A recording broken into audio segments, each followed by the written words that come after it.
Bendiciones, hermanos. Bueno, pues seguimos con nuestras enseñanzas de Semana Santa. Ayer podíamos ver o reflexionar en la palabra sobre la mujer que vierte el perfume de alabastro sobre la cabeza de Jesús. Y veíamos como ese perfume, una obra maravillosa para el Señor, algo o una atención para el Señor. Y podíamos también nosotros poner como ejemplo en nuestra vida y en nuestro testimonio las cosas que nosotros tenemos para el Señor, sobre todo hacer su voluntad, manejarnos en obediencia. Pero hoy, bueno, vamos a ver lo que es la Pascua, la cena de la Pascua. Y dice en la palabra en Mateo 26, 17, 18, el primer día de la fiesta de los panes sin levadura, vinieron los discípulos a Jesús diciéndole, ¿dónde quieres que preparemos para que comas la Pascua? Y él les dijo, id a la ciudad a cierto hombre y decidle, el maestro dice, mi tiempo está cerca, en tu casa celebraré la Pascua con mis discípulos. Y sí, en efecto, el Señor ya sabía que el tiempo estaba cerca. Sin embargo, Él tenía que celebrar la Pascua porque, bueno, vamos a entender algo muy importante. Hace un nuevo pacto, o se estaba por llevar un nuevo pacto entre Dios y la humanidad. El pueblo de Israel celebraba la Pascua porque era una fiesta que el Señor pidió que se llevara perpetuamente porque los había liberado del pueblo de Egipto. Ellos habían estado cautivos 400 años en el pueblo de Egipto y el Señor les iba a libertar. Entonces, yo te invito, vamos a Éxodo 12, 21 al 27. Dice la palabra de Dios en Éxodo 12, 21 al 27. Y Moisés convocó a todos los ancianos de Israel y les dijo, sacad y tomaos corderos por vuestras familias y sacrificad la Pascua y tomad un manojo de hisopo y mojadlo en la sangre que estará en el lebrillo y untad el dintel y los dos postes con la sangre que estarán en el lebrillo y ninguno de vosotros salga de las puertas de su casa hasta la mañana, porque Jehová pasará hiriendo a los egipcios. Y cuando vea la sangre en el dintel y en los dos postes, pasará Jehová aquella puerta y no dejará entrar al heridor en vuestras casas para herir. Guardaréis esto por estatuto para vosotros y para vuestros hijos para siempre. Y cuando entréis en la tierra que Jehová os dará, como prometió, guardaréis este rito. Y cuando os dijeren vuestros hijos, ¿qué es este rito vuestro? Vosotros responderéis, es la víctima de la Pascua de Jehová, el cual pasó por encima de la casa de los hijos de Israel en Egipto, cuando hirió a los egipcios y libró nuestras casas. Entonces el pueblo se inclinó y adoró. Y esto es lo que significaba la Pascua para los hebreos o para el pueblo hebreo. Que el Señor había pasado por encima de ellos sin tocarlos, sin herirlos. Sin embargo, en ese momento, Él tenía que mostrar hechos tan asombrosos como este, y estos tendrían que ser marcados, tendrían que ser sellados en los corazones de los judíos para no pecar contra Dios. ¿Qué sucedió esa última noche en la cena de Jesús con sus discípulos? Volvamos a Mateo 26, 20 al 25. Y dice la palabra, cuando llegó la noche, se sentó a la mesa con los 12. Y mientras comía dijo, de cierto os digo, que uno de vosotros me va a entregar. Y entristecidos en gran manera, comenzó cada uno de ellos a decirle, ¿soy yo, Señor? Entonces él respondió, dijo, el que mete la mano conmigo en el plato, ese va a entregar. A la verdad, el Hijo del Hombre va, según está escrito de él. Mas ay de aquel hombre por quien el Hijo del Hombre es entregado. Bueno le fuera a ese hombre no haber nacido. Entonces respondió Judas, el que le entregaba, dijo, ¿Soy yo, maestro? Le dijo, tú lo has dicho. Jesús estaba profetizando o había profetizado la traición de Judas, pero también iba a mostrarles el pacto que él estaba haciendo. Y de aquel cordero que se había sacrificado cuando el pueblo estuvo como esclavos en Egipto por 400 años, él ahora venía a mostrar un nuevo pacto y a cambiar ese cordero, porque a fin de cuentas él ahora a través de esta cena les iba a mostrar que era él ahora el cordero, el que iba a derramar hasta la última gota de su sangre, que su cuerpo sería entregado. Dice en el versículo 26, mientras comía, tomó Jesús el pan y bendijo, y lo partió y dio a sus discípulos y dijo, tomad y comed, esto es mi cuerpo. Y tomando la copa y habiendo dado gracias, les dio diciendo, bebed de ella todos, porque esto es mi sangre del nuevo pacto, que por muchos es derramada para remisión de pecados. Entonces, en el pan estaba simbolizando su cuerpo y en el vino estaba simbolizando la sangre que tendría que ser derramada. Y os digo que desde ahora no beberé más de este fruto de la vid hasta aquel día en que lo beba nuevo con vosotros en el reino de mi Padre. Llevándonos a una libertad. Y bueno, nos está hablando del reino de su Padre, o sea, la eternidad. Nos estaba librando y por medio de este pacto, librándonos del pecado que nos lleva a la muerte.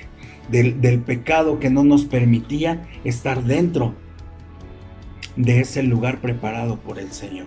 En el versículo 28 nos dice, porque esto es mi sangre del nuevo pacto, que por muchos es derramada para remisión de los pecados. Y esta parte es la parte más importante, saber que por el sacrificio que hizo por nosotros y derramar hasta la última gota de su sangre, fue el pago para remisión de nuestros pecados. En Romanos 3:23 dice, por cuanto todos pecaron y estaban destituidos de la gloria de Dios. Entonces, el pecado nos destituye, no nos permite poder estar dentro de la gloria de Dios. En Romanos 6:23 dice, porque la paga del pecado es muerte, mas la dádiva de Dios es vida eterna en Cristo Jesús. Y eso es lo que nosotros tenemos que entender a través de este nuevo pacto que hizo el Señor, ¿sí? Jesús buscó un apoyo también. En sus últimos momentos los vivió en soledad.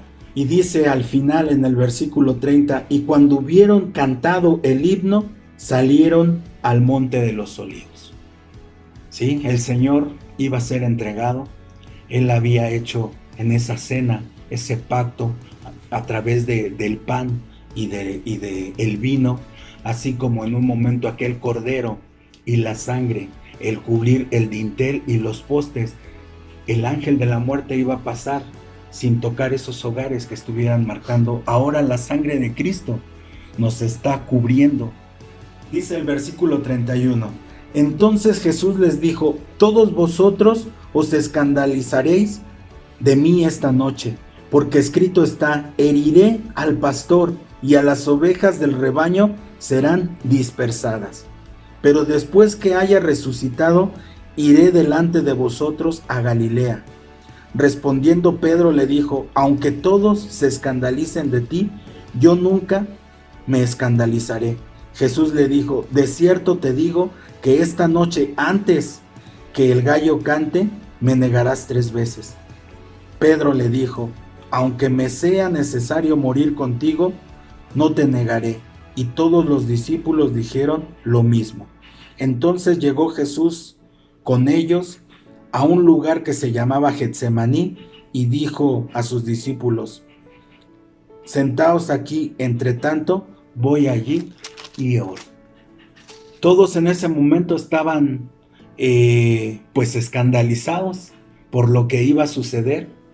El Señor les pide calma y Pedro, uno de los más cercanos, yo creo junto con Juan, le dice, no te voy a dejar Y Jesús vuelve a profetizar ahora sobre Pedro. Primeramente fue sobre Judas la traición y ahora sobre Pedro que lo iba a negar. Jesús estaba viviendo un momento difícil de soledad. Posiblemente las emociones estaban a flor de piel porque él sabía lo que venía. Y no obstante, la gente con la que se estaba apoyando, sus discípulos, en ese momento dice en la palabra en el versículo 37, y tomando a Pedro y a los dos hijos de Zebedeo, comenzó a entristecerse y a angustiarse en gran manera. Entonces él toma a 3 de sus discípulos porque él ya estaba viviendo una profunda tristeza. Estaba en su humanidad posiblemente espantado de lo que iba a suceder, pero no se movía. Dice, entonces Jesús les dijo, mi alma está muy triste hasta la muerte, quedaos aquí y velad conmigo. Yendo un poco adelante, se postró sobre su rostro orando y diciendo, Padre mío, si es posible, pase de mí esta copa, pero no sea como yo quiero, sino como tú. Vino luego a sus discípulos y los halló durmiendo y dijo a Pedro, ¿así que no habéis podido velar conmigo una hora? Velad y orad para que no entréis en tentación. El espíritu a la verdad está dispuesto, pero la carne es débil. Otra vez fue y oró por segunda vez diciendo, Padre mío, si no puede pasar de mí esta copa sin que yo la beba, hágase tu voluntad. Vino otra vez y los halló durmiendo porque los ojos de ellos estaban cargados de sueño, y dejándolos se fue de nuevo y oró por tercera vez diciendo las mismas palabras. Entonces vino a sus discípulos y les dijo, dormid ya y descansad. He aquí, ha llegado la hora, y el Hijo del Hombre es entregado en manos de pecadores. Y dentro de esa profunda soledad, de esa profunda tristeza que estaba viviendo, él no miró hacia atrás, sino que fue a que se llevara el propósito de salvación para ti y para mí. Nosotros como conclusión podemos ver que Jesús es nuestro Salvador, que se entregó a sí mismo por nosotros, que no tuvo quien lo apoyara en ese tiempo difícil. Sin embargo, Él en esa oración, en ese clamor a su Padre, dijo una cosa, que no sea mi voluntad o que no se haga mi voluntad, sino la tuya. Y la voluntad de Dios es que nosotros pudiéramos tener una oportunidad de salvación.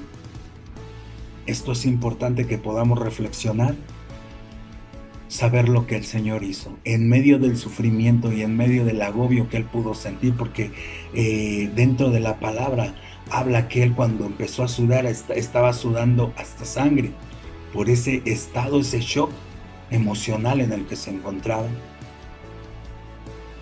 No se detuvo. Tú no te detengas. No te detengas, honra al Señor, recíbele. Lleva a cabo cada una de sus enseñanzas en tu vida, en tu familia y en todo lo que hagas. Él siempre estará contigo. Y bueno, pues esta fue la enseñanza del día de hoy. Voy a hacer una oración corta porque es necesario que en estos tiempos nosotros podamos reflexionar lo que el Señor hizo por nosotros.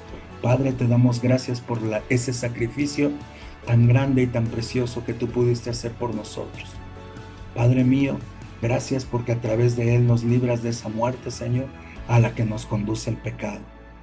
Nos quitas todo yugo, Señor, que nos puede tener esclavizados, Padre mío, a vivir a la oscuridad.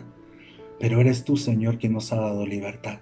Bendecimos tu nombre y te damos gracias. En el nombre de Jesús, amén y amén. Nos vemos mañana, hermano.